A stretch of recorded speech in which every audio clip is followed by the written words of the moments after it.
If I go back to Tosca, you can obviously see here we have this level, so you can run reports based on this, and you can see my other reports here.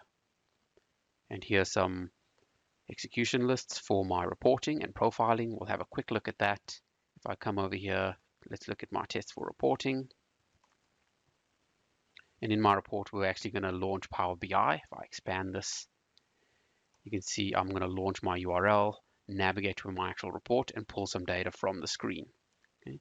So the way we did this is we create models for our reports, whether it's Tableau, Power BI, Cognos, and we drag and drop them. We create our test, run our filters, and this will pull data from the actual report, run some queries against my Mart and Snowflake, for example, and then do a simple compare the two values together. And in this case, it's the footnote one I'm pulling from the Power BI report and comparing it from a value from the database that I pulled from the Mart over here.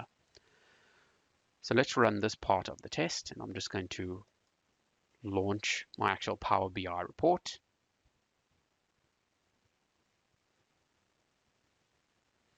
And it's going to navigate to my actual report. So any filters or navigation you have to do along the way, we can take care of that within the automation and then pull the data from the actual report. As you can see here, run the query against the Mart and compare them together. And this is all using model-based automation.